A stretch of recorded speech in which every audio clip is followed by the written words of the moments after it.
নামাজ শেষ, এখন তাড়াহুড়া করে চলে যাওয়া সুন্নত না, নামাজের পরে বসে থাকতে হয় এবং ফজরের পরের এই বরকতময় সময়টা বসে বসে আল্লাহ পাকে জিকির করতে হয়। প্রচুর জিকির আছে, আমার তো মনে হয় 50-60টার মতো জিকির আছে ফজরের পরে করতে হয়। খুব ইম্পর্টেন্ট কয়েকটা বলছি। এই যে আয়াতুল কুরসি আপনি ফজরের নামাজের পরে পাঠ করলে কি হবে? মৃত্যু ছাড়া আপনার জান্নাতে যাওয়ার কোনো বাধা নাই। একটা হাদিস এসেছে প্রত্যেক ফরজ নামাজের পরে যারা আয়াতুল কুরসি পড়বে মৃত্যু ছাড়া ওদের জান্নাতে যাওয়ার কোনো বাধা থাকবে না ইনশাআল্লাহ।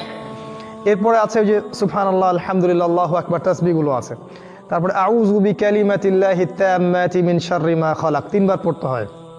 কি হবে পড়লে? হঠাৎ বিপদ আপদ হবে না আপনার ইনশাআল্লাহ, হঠাৎ করে বিপদ আপদে পড়বেন না ইনশাআল্লাহ। একটা খুবই খুবই ইম্পর্ট্যান্ট এবং শক্তিশালী দোয়া আছে, বিসমিল্লাহিল্লাযী, জানেন তো এটা? লা ইয়াদুররু মা ইসমিহি শাইউন ফিল আরদি ওয়ালা ফিস সামাই ওয়া হুয়াস সামিউল আলিম। সকাল থেকে সন্ধ্যা পর্যন্ত আপনি নিরাপদ, আল্লাহ পাক আপনাকে হেফাজত করবেন সমস্ত বালা মুসিবত থেকে ইনশাআল্লাহ। এই যে করোনা টরোনা যাই বলেন, দোয়ার উপর কিছু নাই। প্রথম থেকে একটা কথা বলেছিলাম একদম শুরু থেকেই, যে কোরআন এই কোরআন তিলাওয়াত যে বেশি বেশি করে করতে পারবে তাকে যদি ইফেক্টও করে সে শিফা হয়ে যাবে ইনশাআল্লাহ। আল্লাহ পাক সূরা বনী ইসরাঈলে বলে দিয়েছেন কথাটা, সূরা বনী ইসরাঈলের মধ্যে বলা আছে কথাটা যে ওয়াইদা করাতাল কোরআন, যখন তুমি কোরআন তেলাওয়াত করবে হে নবী, জাআলনা বাইনাকা ওয়া বাইনাল্লাযীনা লা ইউমিনুনা বিল আখিরাহ হিজাবান মাসতুরা, যখন তুমি কোরআন তেলাওয়াত করবে তখন তোমার মাঝখানে এবং ওই আল্লাহহীন সভ্যতার মাঝখানে আমি একটা অদৃশ্য পর্দা স্থাপন করে দেব, নিরাপত্তার পর্দা স্থাপন করে দেব, ওখান থেকে কোনো ক্ষতি আপনাকে স্পর্শ করতে পারবে না ইনশাআল্লাহ। দেখেন শুরু থেকে এই পর্যন্ত আমরা মাঠে ময়দানে চলছি না, কতজন আলেম, কতজন ইমাম, কতজন খতিব, কতজন দায়ী তারা ইফেক্টেড হয়েছেন, আর কতজন মানে আল্লাহীন মানুষ যারা নামাজের ধারে না, অপবিত্র থাকে, হারামে আছে, কতজন তারা ইফেক্টেড হয়েছে। পার্থক্য দেখা যায় না একটা? চোখে স্পষ্ট কিন্তু এটা। তারাই এখন এটা বলছে যে যারা নামাজি ব্যক্তি এদের কম ইফেক্টেড হচ্ছে করোনার কারণে, কারণ হচ্ছে ওযু এবং কোরআন। ওযুর মধ্য দিয়ে নাকের এই পর্যন্ত পানি পৌঁছাচ্ছেন, গার্গিল করছেন, মুখ ধুচ্ছেন, যে জায়গাগুলো ইফেক্ট করার মতো সেগুলো তো ধুয়ে ফেলছেন আপনি। তো এই যে বললাম ইসলামের প্রত্যেকটা বিষয় সায়েন্টিফিক, আপনি কিছু বুঝতে পেরেছেন, কিছু পারেন নাই, যেগুলো পারেন নাই সেগুলো যদি আমরা মানতে যাই তখন আমাদেরকে মৌলবাদী বলে, কথা বুঝতে পারো নাই? ওইটাও বৈজ্ঞানিক, কিন্তু ওরা এখনো বুঝতে পারেনি।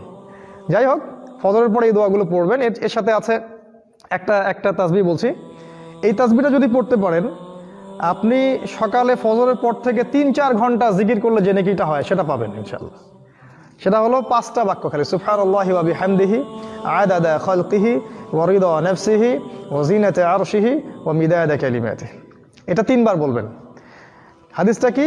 নবী সাল্লাল্লাহু আলাইহি ওয়াসাল্লাম বাসা থেকে বের হচ্ছেন ফজরের সময়, তার স্ত্রী মুসল্লায় বসে আছেন, বসে বসে তাসবিহ গুনছেন।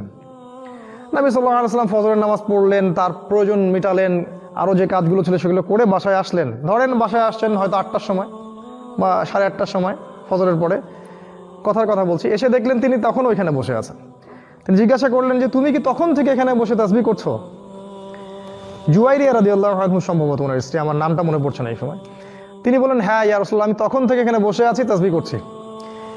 তো নবী সাল্লাল্লাহু আলাইহি ওয়াসাল্লাম বললেন, আমি তোমার এখান থেকে বের হওয়ার পরে এই কালিমাগুলো 3 বার পড়েছি মাত্র। এই যে বললাম আমি, সুবহানাল্লাহি ওয়া বিহামদিহি আদাদা খালকিহি ওয়া রিদা নাফসিহি ওয়া জিনাতা আরশিহি ওয়া মিদাদা কালিমাতিহি। তিনি বলেন আমি মাত্র 3 বার এই কালিমাগুলো পড়েছি, তুমি এতক্ষণ যে জিকিরগুলো করেছো আর আমার এই কালিমাকে যদি 2 পাল্লায় রাখা হয় মিজানের, তাহলে আমার পাল্লা বেশি ভারী হবে। খুব সহজ, করে ফেলা যায়। তারপরে আছে আর অনেক দোয়া, সাইয়্যিদুল ইস্তিগফার। কোনটা? আল্লাহুম্মা আনতা রাব্বি লা ইলাহা ইল্লা আনতা খালাকতানি আনা আবদুক ওয়া আনা আলা আহদিক ওয়া ওয়া'দিকা মাস্তাতা'তু আউযু বিকা মিন শাররি মা সানা'তু আবুউ লাক বিনি'মাতিকা আলাইহি ওয়া আবুউ বিযামবি ফাগফিরলি ফাইন্নাহু লা ইয়াগফিরুয যুনুবা ইল্লা আনতা। এই সাইয়্যিদুল ইস্তিগফার যদি কেউ ফজরের পরে পড়ে এবং মাগরিবের আগে মারা যায়, অথবা মাগরিবের পরে পড়ে ফজর হওয়ার আগে মারা যায়, সে ব্যক্তি জান্নাতে যাবে ইনশাআল্লাহ। হাদিসে এসেছে। আরও আছে, ফজরের পরে জিকির করতে পারেন আপনি। এই যে দরুদ শরীফ 10 বার করে পড়ার হাদিস এসেছে। 10 বার যদি দরুদ শরীফ পাঠ করেন, ফজরের পর 10 বার, মাগরিবের পর 10 বার, রাসূল সাল্লাল্লাহু আলাইহি ওয়াসাল্লামের শাফাআত নসিব হয়ে যাবে ইনশাআল্লাহ। আরও আছে যে হাসবি আল্লাহ লা ইলাহা ইল্লাহু আলাইহি তাওয়াক্কালতু ওয়া হুয়া রাব্বুল আরশিল আযীম, এই আয়াতটা 7 বার পড়ার কথা এসেছে। যে ব্যক্তি পড়বে দুনিয়া আখিরাতের কোনো টেনশন তার থাকবে না, সব দূর করে দিবেন আল্লাহ পাক ইনশাআল্লাহ। এরকম অনেক অনেক জিকির আছে। একটা বইয়ের নাম বলছি হিসনুল মুসলিম, এই বইটা যদি দেখেন দেখবেন এরকম 40-50টা জিকির দেয়া আছে, সবগুলো বলার সময় পাওয়া যাবে না আজকে।